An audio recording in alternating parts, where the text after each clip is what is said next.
Hello my dear students. So in today's class we are going to cover a small topic from functions, that is macros. So you all know about functions and how functions can be used, but there is something called as macros. So you have already used macros because in the previous videos I have talked about hash defined term, right? So in which we have defining constant, right? So right now you can see that macros is nothing but it is small functions, generally single line functions. So if you want to implement single line logic, then you can use macros. So macros is nothing but the single line function and use of hash defined preprocessor for macros. So you have to use hash defined preprocessor, that hash define, hash include, and whatever we are writing with hash is known as preprocessors. So basically there are two types of macros. First is macros with argument and another is macros without argument, right? So basically there are two types of macros. Now you can see macros without argument is like this, defining pi. So we have already covered this example, so I'm not going to talk about this in detail, but if I just give you overview that if I'm defining pi as 3.14 at the beginning of my program, then in my entire program wherever I've written pi, that word will be replaced with 3.14 before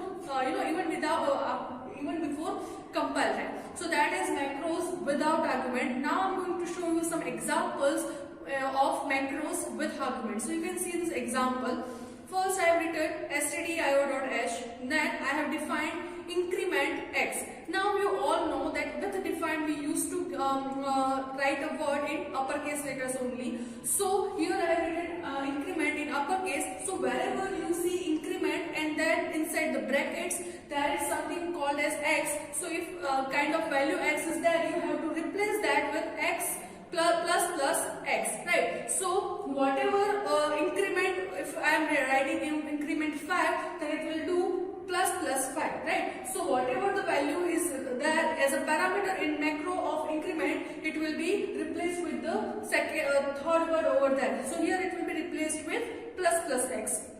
So you can see inside void main, or you can say int main, int x equal to 10, and I am printing increment x. So what it will print? It will print plus 10, that is 11. So that is first example. You can see the output 11 will be printed. The second thing is the second example, the macro argument are not evaluated before macro expansion. So first macro will be expanded and then the arguments will be evaluated, right? So here I have defined multiply.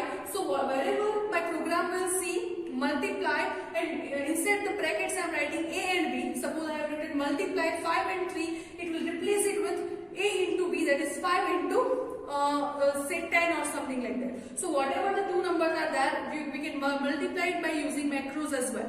So you can see I can inside void main I can write printf %d multiply 2 plus 3 and 3 plus 5. So here first 2 plus 3 is being calculated, that is 5. So you can see the macro is expanded at 2 plus 3 into 3 plus 5, not as 5 into 8. So make sure that you remember this point and it will give output 16. Why 16? Because 3 into 3 is 9, 9 plus 5 is 9 plus 5 is 14, 14 plus 2 is 16. So here because of macro expansion we will get different answers. So make sure that while writing the code for macro expansion you consider this type of expression.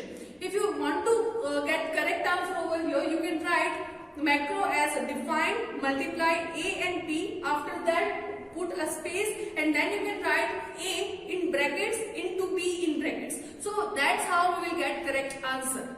Now the third example is include str.h, where I am writing multiply. So you can see that I have modified this program a bit than the previous program and written A and B inside the brackets. Now if I multiply it, it will first expanded as 2 plus 3 into 3 plus 5. So now it will give me the output as 40, which is desirable output. So this is how I can get the correct output. So this is all about the macros. Macros is really very important, easy to understand if you understand the functions.